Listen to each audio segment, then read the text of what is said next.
Eles estão invadindo Europa, Austrália, Canadá e Estados Unidos. Migrantes e muçulmanos fugindo de países árabes e de maioria muçulmana no Oriente Médio. E, no entanto, há um país no Oriente Médio do qual os muçulmanos não estão fugindo. Um país onde eles não são oprimidos, um país onde seus direitos religiosos são respeitados, seus feriados reconhecidos e suas comunidades integradas em todas as camadas da sociedade. Consegue adivinhar qual país é esse? Olá, sou Daniel Seaman. Obrigado por se juntar a nós no Straight Up, nos estúdios da JNS Televisão em Jerusalém. É incrível, realmente, até mesmo surpreendente. Muçulmanos, ideólogos de esquerda, boa parte da mídia ocidental e organizações de direitos humanos acusam Israel de apartheid, genocídio e limpeza étnica. Israel é o único país do qual os muçulmanos não estão migrando em massa. Muçulmanos em Israel não parecem fugir dos supostos horrores que outros dizem que vivem aqui. Eles não apenas permanecem aqui, eles prosperam. Porque, ao contrário dos regimes dos quais fogem, Israel não os maltrata.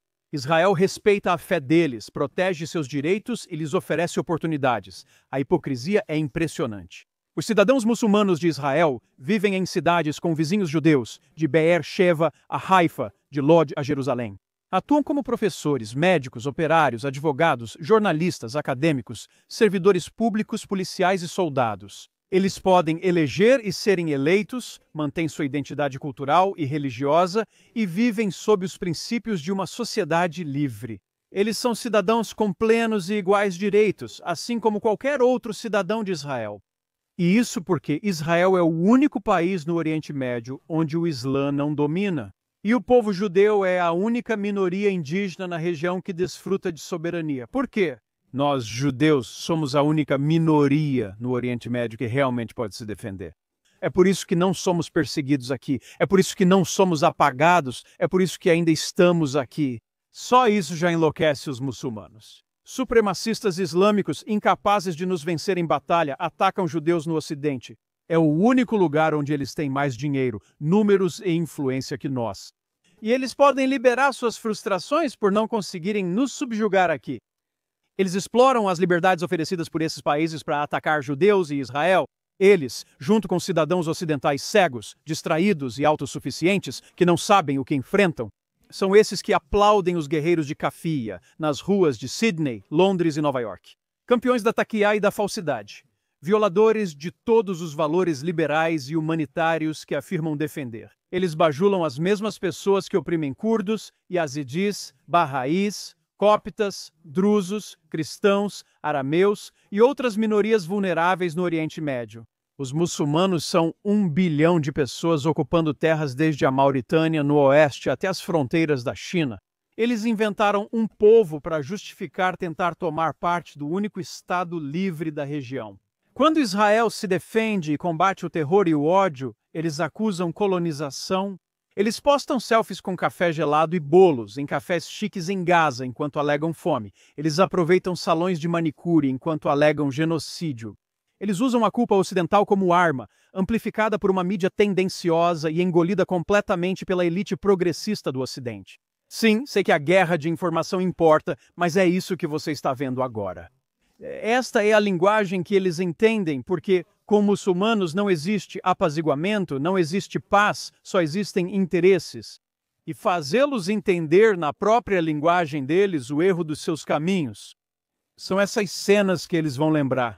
Então, para todos os bandidos muçulmanos que estão atacando judeus no Ocidente, é isso que vocês vão receber toda vez que mexerem com Israel.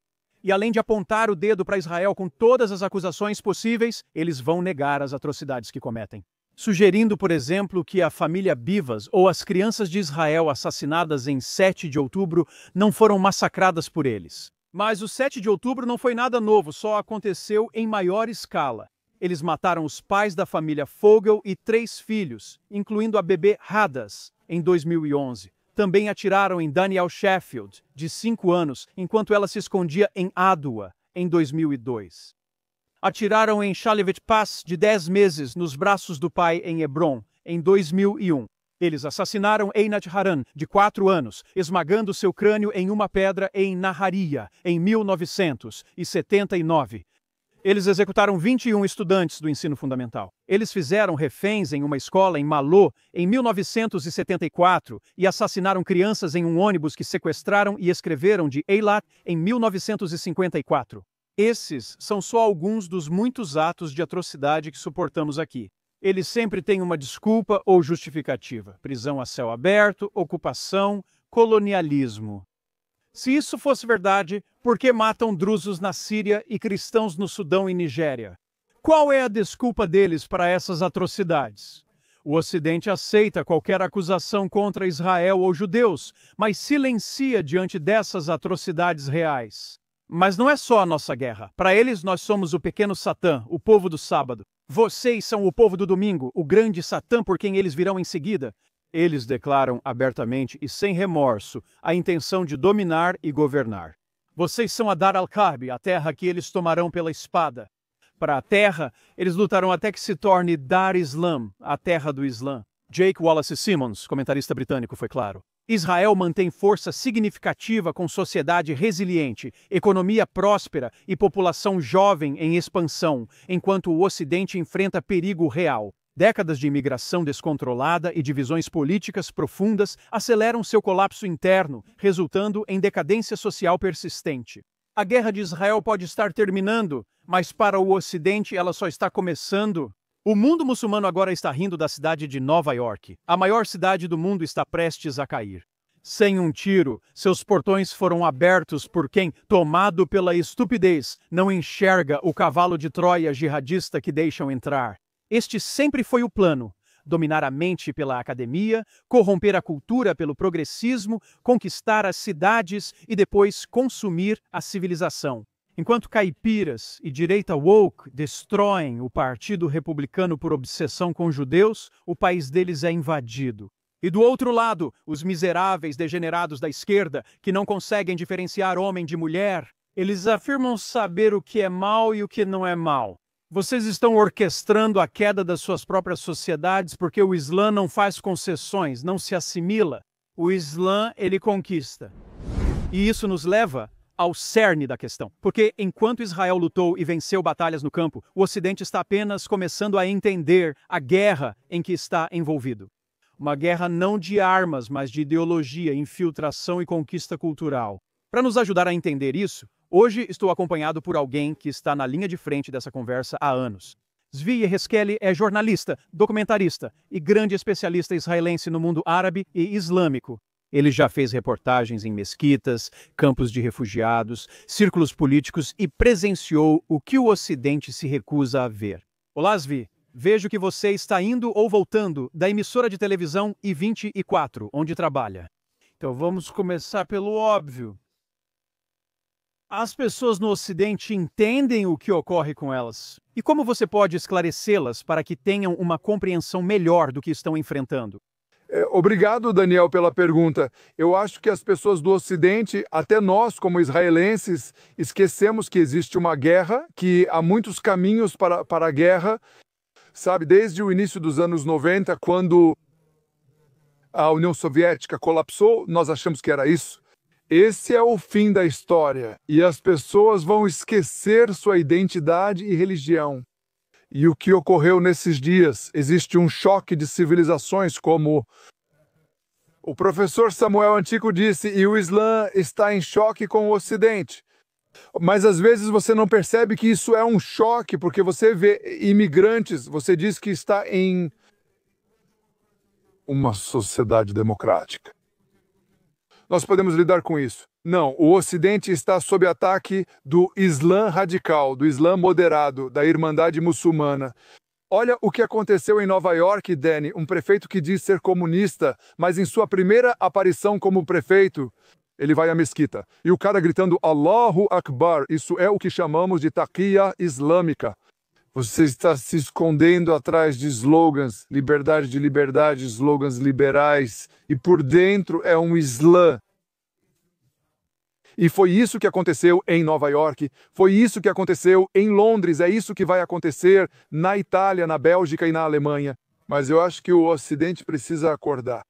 Antes de falarmos sobre o que enfrentam, no meu monólogo de hoje, Falo que Israel é o único país do Oriente Médio de onde os muçulmanos não fogem. E que na nossa sociedade, em grande parte, existem elementos que não cooperam totalmente com o país aqui. Mas em Israel, relativamente, quando você pensa que quase 20% da nossa população são muçulmanos, nós vivemos juntos há muito tempo. Como Israel é diferente dos países europeus, por exemplo? Primeiro, porque este é o nosso único país. Nós não temos nenhum outro lugar para ir. Segundo, porque estamos lutando. Aqui a guerra está por toda parte, sabe? Desde que declaramos a independência, em 1948, estamos lutando pela nossa independência, pela nossa vida. Na guerra de 1948, em 1967, 1973, na guerra do Líbano e nas intifadas, que levaram 2 décadas, a guerra não é um termo tão estranho para os israelenses. Em segundo lugar, acho que os árabes israelenses que vivem dentro de Israel às vezes ficam um pouco confusos. Vou te explicar. Dissemos a eles que são israelenses, que fazem parte de nós.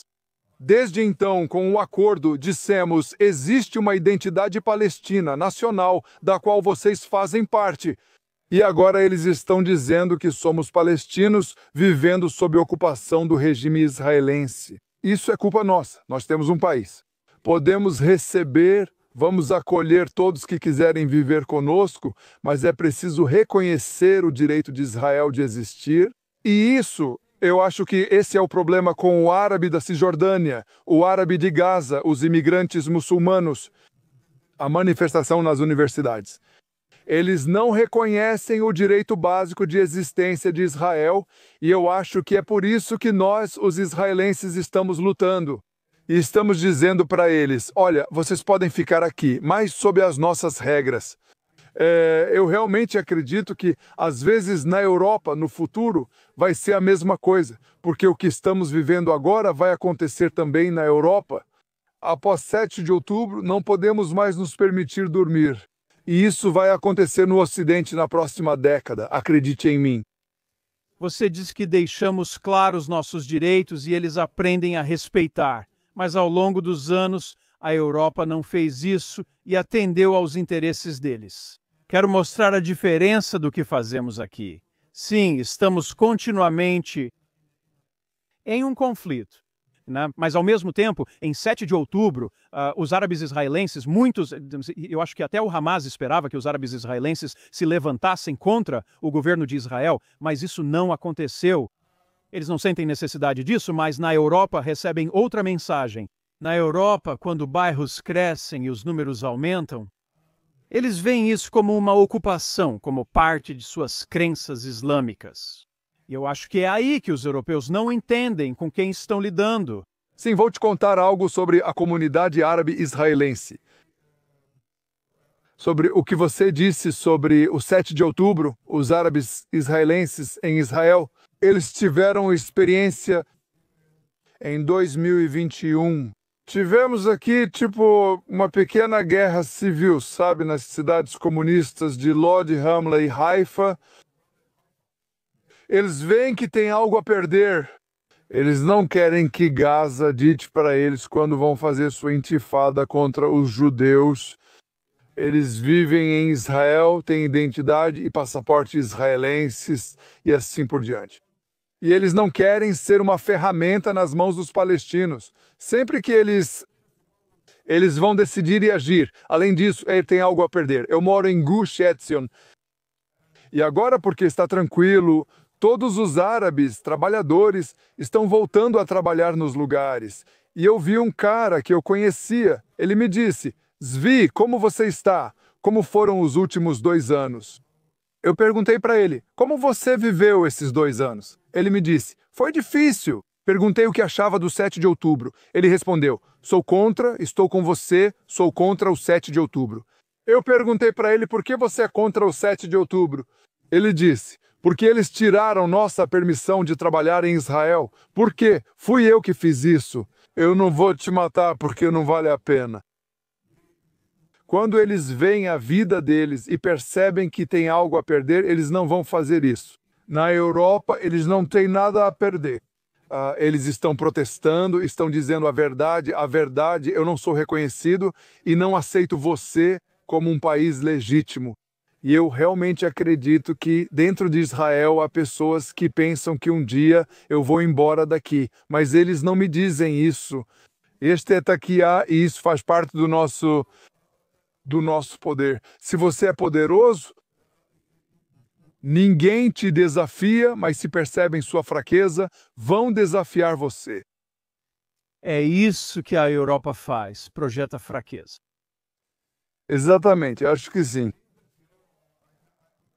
Naquela manhã falei com meus amigos em Berlim e perguntei sobre o que é a manifestação, o que está acontecendo, porque há um cessar-fogo em Gaza. O que eles estão dizendo aí? Ele disse, eles ainda estão protestando. Eu perguntei, por quê?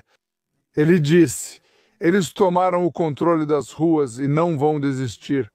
Eles vão achar outra coisa. Mas a bandeira palestina, essa é a bandeira da manifestação, a bandeira da imigração, a bandeira do confronto sobre o qual falei com você. É o confronto entre o bem e o mal, e é por isso que o Ocidente não entende. Fazemos parte do bem, lutando a luta de Israel contra o Hamas. Estamos lutando a luta da civilização. A civilização boa, democrática, liberal, moral, contra aqueles que querem nos destruir. Eles não entendem, eles acham que é uma manifestação, então a manifestação vai continuar, porque o europeu não entende exatamente o que eles, o Islã, estão fazendo contra eles. Eles não conseguem imaginar que isso, para eles, é um sinal de força. Eles estão nas ruas, eles estão rezando nas ruas. As mesmas coisas agora vão acontecer na cidade de Nova York. Esta é Nova York, que marcará 25 anos do ataque da Al-Qaeda, considerado por eles um grande sucesso. Não importa o que aconteceu depois, eles acertaram. O Ocidente parece não entender o simbolismo. Eles não entendem como o Islã interpreta essas coisas e essas ações, o que isso significa para eles. Acho que eles não percebem que o mesmo simbolismo vai ocorrer lentamente em Nova York e em outras partes dos Estados Unidos da América. Sim, você está certo. E vai ser devagar. Sabe, eles podem ligar os pontos, porque, você sabe, a jihad tem muitas formas de... Você tem muitas formas de operar a jihad.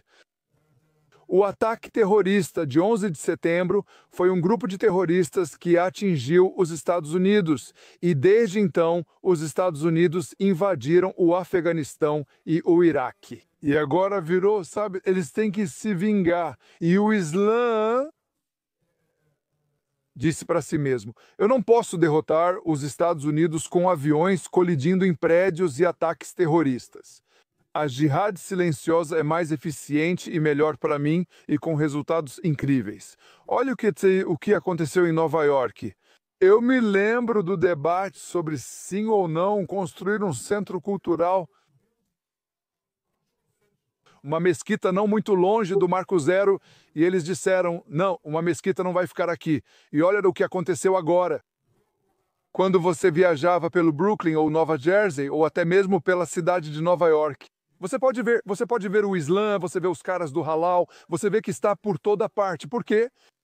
Porque eles usavam a democracia contra os Estados Unidos. E eu acho que a jihad silenciosa traz muitos bons resultados para o Islã. Veja o que aconteceu. Acredito que Mamdani é muito inteligente. Ele não vai mudar tudo de uma vez, como mesquita, hijab e afins. Devagar, devagar, ele vai compensar os imigrantes e os outros mais frágeis partes da sociedade.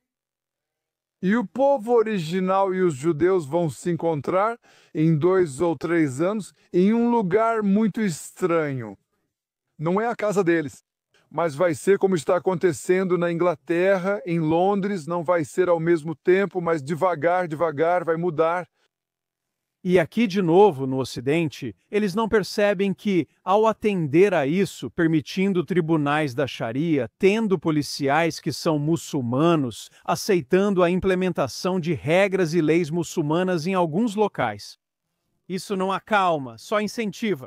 Você passou um tempo na Europa, você conviveu com as comunidades muçulmanas nesses lugares, onde você vê como eles, mais uma vez, interpretam o que o resto acha que são formas de acalmar as coisas. Isso só serve para encorajá-los. Você pode compartilhar algumas percepções do que observou ao longo dos anos fazendo documentários sobre esse tema? Sim, o documentário também esteve nos Estados Unidos. Participei em Tampa, onde ele comanda toda a vila próxima e simplesmente opera ali como uma vila da Irmandade Muçulmana. Eu só quero dizer, quero que você enfatize uma coisa. Às vezes, sociedades democráticas não sabem exatamente o que está acontecendo com os muçulmanos. Imigrante, repito, não temos problema com o Islã, não tenho problema com o policial muçulmano. Se o muçulmano tem o Islã como sua crença, sua fé, Ahlan Sahlan, seja bem-vindo. Mas se você pegar sua fé, ou sua crença, ou sua religião, achando que será superior a mim, ou que eu vou ser como um kafir, ou o cara que você deve matar, ou que deve ser dominado, esse é o problema. Esse é o ponto que a sociedade democrática, eles não sabem a diferença entre a legitimidade do Islã religioso e o controle disso em nome do Islã. Por isso eles sempre erram. Veja o que aconteceu hoje na Inglaterra, por exemplo. Uma mulher que estava sendo estuprada por um imigrante escreveu um post contra o Islã.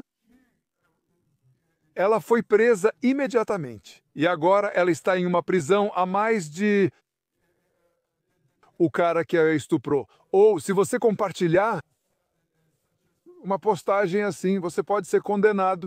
Então, hoje, a sociedade democrática, primeiro, eles não sabem o que é o Islã. Segundo, eles dão ao Islã toda a da liberdade para agir contra eles. E então, eles operam dentro de si mesmos, contra si mesmos. Veja o que ocorre na Grã-Bretanha. 30 prisões diárias por esse motivo. O que vai acontecer? Você não pode levantar sua bandeira na Grã-Bretanha? Acredito que nesses grandes países da Europa, como Inglaterra, França e Berlim, haverá um confronto, às vezes, com certeza. Eles estão procurando esse confronto, eles estão procurando. Está claro que, eu nem quero chamar de jihadista, porque é o Islã puro em sua versão mais pura. Eles querem ter o califado em todo o mundo. Esse será o sucesso. Então, eles estão buscando esse conflito e, eventualmente, alcançar isso. Quanto tempo?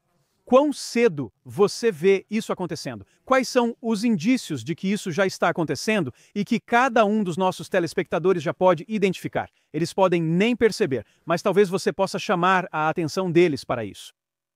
Primeiro, você não consegue ver porque, às vezes, sabe, está tudo bem. As coisas mais problemáticas são aquelas em que você não consegue traçar uma linha entre pontos e incidentes, casos e fenômenos. Esse é o problema ali, porque quando um cara vem para a França, ele imigrou da Síria, por exemplo, para a Alemanha, ele vem para viver a vida dele. Mas, às vezes, a gente não sabe quando isso aconteceu. Ele se tornou um embaixador do Islã. Agora ele tem a missão de fazer dawah. O que é dawah? É convidar as pessoas para o Islã. Ele é um mensageiro. É por isso que Catar e Turquia usam esses imigrantes para serem como pioneiros, para serem como embaixadores do Islã lá. E olha, eles estão fazendo o trabalho. O problema é que o europeu não consegue enxergar uma guerra religiosa porque eles não têm religiões. A igreja saiu da vida do Ocidente. Agora você pode ver na Inglaterra, né, as pessoas voltando para a religião, voltando para a igreja, porque eles sabem que é uma luta de identidades. E essa luta vai continuar porque um dia caras como Tommy Robinson e caras como Geert Wilders na Holanda ou na Alemanha, a alternativa para a Alemanha vai dizer, chega. Pare, até aqui. Queremos proteger nossos filhos, se eles tiverem filhos. E vai ser porque eles não vão desistir. O problema é que eles não sabem qual é o quão profundamente o Islã penetrou na vida deles. Eles vão descobrir no dia do confronto. E eu acho que estamos no dia do confronto. Eles estão acordando. Não é para ser um confronto violento. Mas pegue como exemplo uma cidade como Malmö, na Suécia. Malmö hoje é 45% muçulmana. As reuniões da prefeitura contam com tradutores, então é bastante óbvio que isso vai acontecer devagar, devagar. Uau, você vê algo otimista nisso? Você vê alguma forma de abordar o retorno à religião e à identidade? Quero acabar com algo, talvez você vê algo positivo que poderia salvar o Ocidente. Primeiro, sou muito otimista. Vou te dizer por quê. Porque sou israelense, sou judeu. O judaísmo é ser otimista, porque, veja, o que aconteceu em Israel desde 7 de outubro, agora trouxemos de volta Hadal Goldin depois de 11 anos. Estamos no caminho do crescimento e nossa economia vai florescer, nossa sociedade vai florescer. Porque depois que você reconhece o inimigo, luta e vence, como aconteceu aqui, conseguimos continuar e realizar isso, vencer, vai ser bom. E eu acho que você pergunta sobre a Europa, se os europeus vão aprender com a nossa lição, com o nosso caso, como não cometer erros, errar e cometer todos os erros pelo caminho, eles podem salvar seus países. Eles podem viver com muçulmanos, mas não sob a Sharia e regras muçulmanas, e sim sob democracia e igualdade. Mas eles têm que insistir, eles têm que lutar por isso. Com os israelenses, nós só temos este país. E eu acho que este país, se terminarmos a guerra vencendo completamente, será um lugar melhor do que todos os países da Europa. E essa é a coisa otimista que eu sugiro. Dani, sabe, eu não pareço religioso, mas eu sou um cara religioso. Eu nasci como um garoto judeu israelense secular em Jerusalém. E quando eu era repórter em Jenin, uma das figuras terroristas mais procuradas, Zacarias Ubeid, apontou uma arma para mim e disse: "Eu quero matar um judeu." Um judeu, eu disse para ele: "Eu não sou judeu, sou israelense, sou jornalista." Eu disse: "Que identidades são essas? Você é judeu e eu vou te matar porque você é judeu." E o 7 de outubro aconteceu porque todos os caras nos kibbutzim e em todos os lugares ao redor são judeus. Eles são judeus. Então esse é o principal, nossa identidade. E eu voltei para a minha identidade, porque percebi que se eu não reconhecer minha identidade, não vou ser otimista. Então, como aconteceu aqui em Israel, as pessoas estão voltando ao judaísmo, à sua identidade. Isso vai acontecer na Europa. Mas a questão é se vai ser através da guerra ou, não sei, de um despertar. E cabe a cada um daqueles que estão nos assistindo agora garantir que seus governos entendam. E é uma ameaça para todos vocês. A guerra que Israel está lutando aqui é a sua guerra também. Aprendam conosco, façam as correções e suas vidas serão poupadas neste caso. Zvi Yeheskeli, correspondente da I-24, especialista no mundo árabe e no mundo islâmico. Muito obrigado por compartilhar seus conhecimentos conosco hoje. Obrigado a todos por assistirem. Sou Daniel Seaman. Até a próxima semana no Straight Up, na JNS Televisão. Obrigado. Obrigado, Danny.